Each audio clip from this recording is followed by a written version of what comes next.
how I got the nickname Humpty and why I still use it. Someone sent me an email the other day asking how I got the nickname Humpty and why I use it in the AGER+LEARNS Decade Challenge channel. Keep listening and it will all fall into place. Sorry, couldn't resist that one.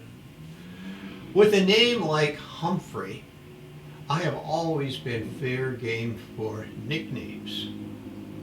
When I was growing up in the 50s in Michigan, one of the famous actors was Humphrey Bogart. So I was called Bogart or Bogey from some of the more literate or more often Bogard from the typical kid who had never seen the name in print. I also learned to capitalize on my name by betting friends I was on every dollar bill. Bet you $1, I said. In disbelief, we'd shake hands. I'd pull out a well-worn dollar bill that I kept handy for such a purpose and pointed out the name in small script, George Humphrey, who was Secretary of the Treasury at the time. I don't think anybody ever paid up on the bets. Later, as an adult, there was also Humpback from the fans of Humphrey the Humpback Whale. At work, I used it as a name for my fantasy football team.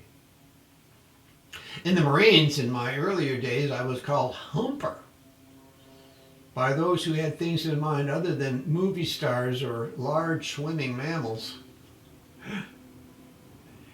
It might be obvious that my favorite day of the week has always been Wednesday, commonly known as Hump Day.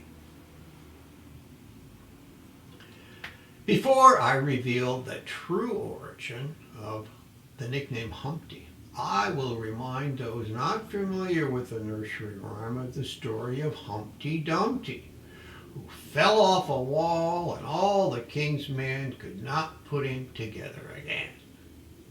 Watch the video in the links below if you have no idea whom I am referring to. The ditty is far more older than I am, but may not be quite as popular in this day of video games and Harry Potter. I sold shoes during my college years while at Phoenix Junior College and later at Arizona State University in nearby Tempe. First, I worked at Phil's Shoes, a chain with the motto, "Man alive, 2 for $5." Yes, you could buy 2 pairs of shoes for $5. Of course, they had upgrades of 2 for $7. But without such a catchy phrase, they didn't sell quite as well.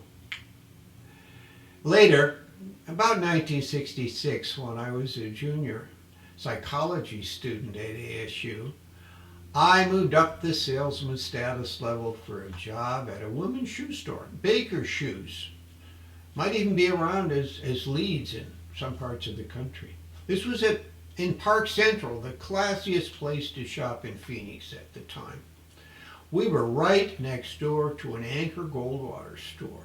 Mrs. Peggy Goldwater would even come in once in a while because she liked our hand-dyed Shantung wedding shoes.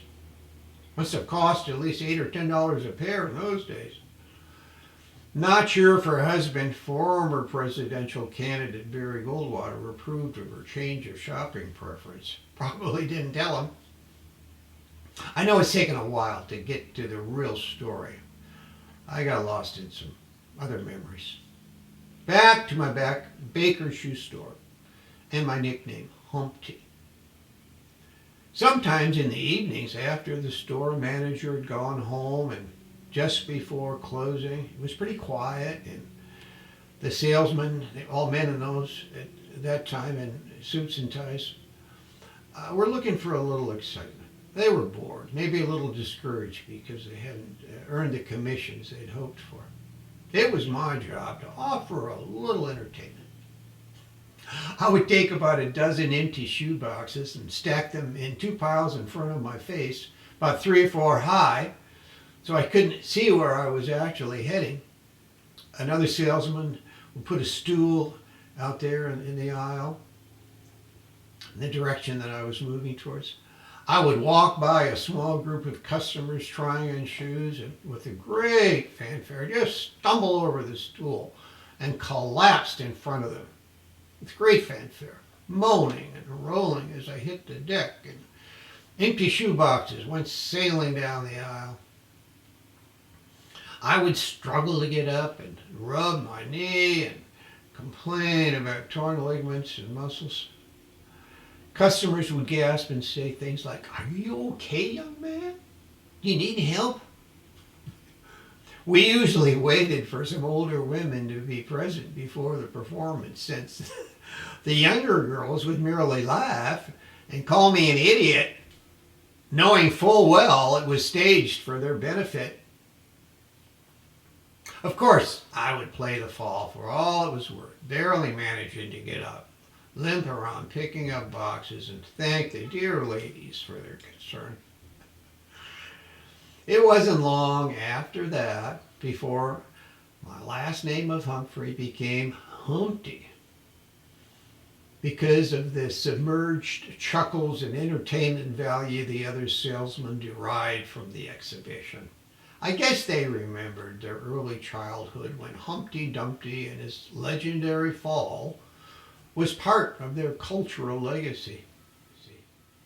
I haven't used the moniker since my shoe selling days. Besides wanting an easily recalled name to escape the bland Dr. Humphrey label I lived with for 30 years in professional circles, I wanted my nickname to be a reminder for all who are conscious of their aging to be vigilantly aware of the dangers of falling and the need for prevention. In many ways, it's a silly nickname for a man my age, probably reduces the dignity of my image and work on the AGER+LEARNS Decade challenge, but it sends the message I want to deliver. It also reminds me that we all need to occasionally sit back, recall fond memories, and laugh at ourselves. Humpty, for me, is a user-friendly, happy nickname, even though it's a little ridiculous. I hope it serves as a reminder for you to walk and move throughout your day, but with care. In closing, let's learn to be older and like it most of the time, while we take careful steps for the rest of our lives and look for humor in daily events. Humpty here, wishing you a safe and active AGER Day.